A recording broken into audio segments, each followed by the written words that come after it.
Bismillahirrahmanirrahim. Assalamualaikum warahmatullahi wabarakatuh. Bapak-bapak, ibu-ibu, mas-mas, mbak-mbak, khususnya adik-adikku sekalian yang dirahmati Allah dimanapun Anda berada. Kembali di Iik Channel bersama saya, Iik Wijayanto. Kali ini kita akan membahas tema mantan yang angkuh kembali mendekat saat rezekimu berlimpah ruah. Ini yang harus kamu lakukan. Ya, kita tidak bisa menutup mata begitu saja bahwa berpalingnya mantan itu mayoritas disebabkan bukan karena kita kalah ganteng atau kalah cantik, tetapi mayoritas karena kita kalah dalam hal harta dibanding orang ketiga, ya. Kenapa demikian? Ya karena memang zamannya seperti ini. Orang mau kaya tapi tidak mau bersusah payah untuk bisa jadi kaya. Orang mau hidup enak tetapi tidak mau kerja keras. Maka cara yang paling mudah yang dilakukan adalah mencari pasangan hidup yang kaya. Saat ada uang, abangku sayang. Tak ada uang, abang kulupakan, kan begitu. Jadi ya, itu yang harus kita pahami betul. Bahwa memang zaman sekarang ini semuanya harus dibeli, ya. Mau kuota internet ya harus beli, kan. Kemudian beras ya beli, dan seterusnya, semuanya harus dibeli. Sehingga ya kita berusaha untuk memahami, ya, bahwa di zaman yang segala sesuatunya ini harus dibeli, maka orang-orang yang berpunya atau orang-orang yang punya harta itu lebih diminati, lebih dikejar-kejar untuk menjadi pasangan hidup, ya, daripada sekedar ganteng saja tapi tidak punya apa-apa. Maka yang perlu kita lakukan sekarang adalah bagaimana caranya agar kita sudah bekerja, tetapi bekerja yang rezekinya itu berlimpah. Ya, ada orang yang bekerja 10 jam sehari, tetapi mungkin pendapatannya sangat kecil jika dibandingkan dengan orang yang mungkin hanya butuh waktu bekerja sehari semalam 3-4 jam. Nah, jadi apa yang membedakan? Tentu banyak hal, ya. Dia bekerja dengan kreativitas. Dia menghasilkan produk yang semua orang butuh. Ya. Dia tidak hanya bekerja dengan ototnya, tetapi dengan kecerdasannya dan seterusnya. Dan yang lebih penting dari itu, sebuah rezeki itu akan mengantarkan orang pada keadaan yang kaya atau tidak, itu sangat tergantung kepada salah satunya adalah usahanya yang tidak pernah mengenal lelah, dan yang lebih penting dari itu adalah keberkahannya. Nah, jadi apa yang harus dilakukan? Sebelum kita bahas lebih jauh apa yang harus dilakukan, jangan lupa yang belum subscribe untuk memencet tombol subscribe, ya, dan menyalakan lonceng notifikasi agar Anda selalu mendapatkan pemberitahuan video-video terbaru dari channel kesayangan kita ini. Dengan subscribe, doa-doa kita selalu terhubung, sehingga kita selalu bisa berdoa bersama-sama, ya. Jadi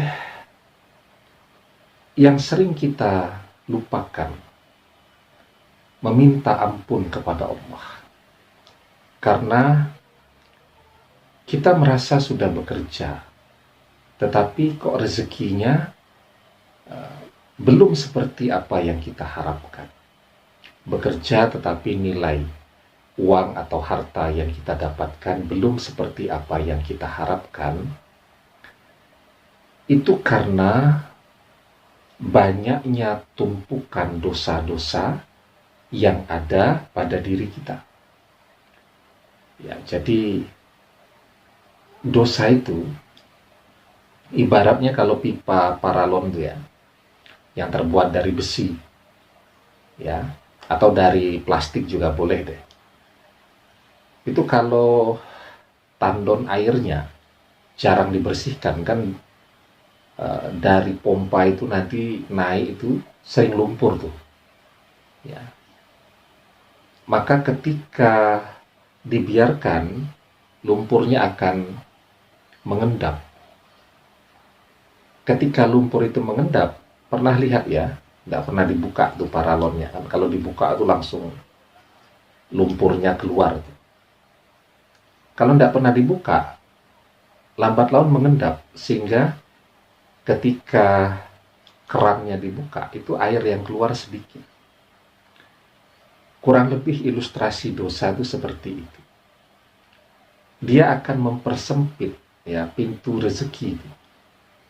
Sebenarnya rezekinya sama, tetapi yang keluar sedikit. Nah, karena dosa-dosa itu mengendap, yang membuat aliran rezeki itu menjadi macet. Nah, maka untuk memperlancar aliran rezeki itu, jangan lupa untuk memperbanyak istighfar, mohon ampun kepada Allah. Mau kerja, jangan lupa istighfar dulu. Selesai sholat juga begitu, ya.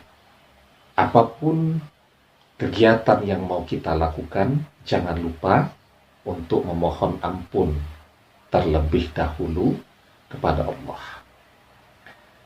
Di dalam surat Nuh ayat yang ke-10 sampai ke-12 ya, kita diajarkan fakultus taghfiru rabbakum innahu kana ghaffara yursilis sama'a alaikum midrara wa yumditkum bi amwali wa banina wa yaj'al lakum jannati wa yaj'al lakum anhara.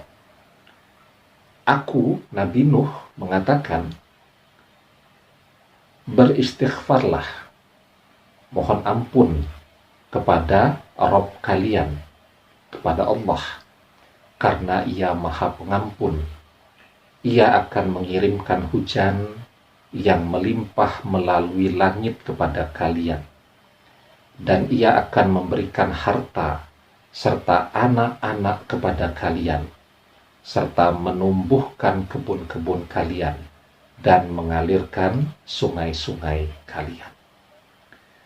Jadi surat Nuh ayat 10-12 ini mengajarkan kepada kita ternyata manfaat dari istighfar itu luar biasa besar.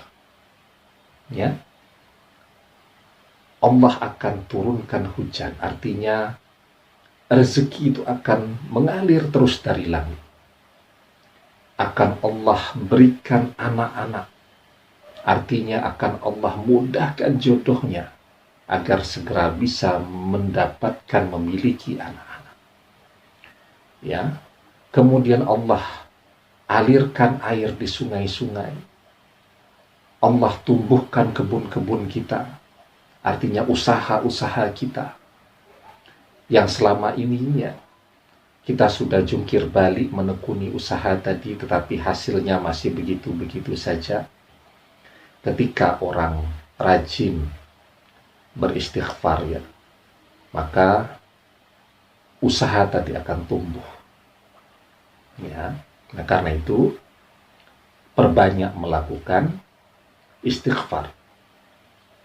Selesai sholat, baca istighfar ya, sekurang-kurangnya 33 kali. Setiap selesai sholat fardu, dari satu sholat ke sholat berikutnya, baca. Terus seperti itu. Agar apa? Agar saluran rezeki kita ini jadi bersih. Sehingga rezeki yang datang ketika kerannya dibuka, mengalirnya pun akan bisa deras kembali. Kalau kita rezekinya berlimpah ruah, otomatis kan mapan ya, kaya, punya banyak harta benda, maka otomatis mantan akan datang lagi dan mendekat lagi kepada kita. Ya. Bahkan seperti yang dijelaskan di dalam surat Nuh tadi, ayat 10 sampai 12. Ya, akan Allah berikan kepada mereka anak-anak. Artinya akan Allah mudahkan jalannya untuk bertemu, berjumpa dengan jodohnya. Ya, jadi kalau memang mantan itu jodoh kita, tidak pakai sulit-sulit lagi itu. Nggak pakai menjauh-menjauh lagi. Ketika dosa-dosa kita semakin habis dengan selalu memohon ampun kepada Allah, kita terus mohon ampun kepada Allah. Nah, maka akan Allah dekatkan, pertemukan dan satukan dengan jodoh kita. Ya, nah karena itu perbanyak beristighfar. Mau mengerjakan amaliyah apapun juga dahului dengan beristighfar. Semoga amaliyah yang dikerjakan juga menjadi amaliyah yang mustajab. Demikian, semoga bermanfaat. Allahu a'lam bissawab, billahi taufiq wal hidayah. Assalamualaikum warahmatullahi wabarakatuh.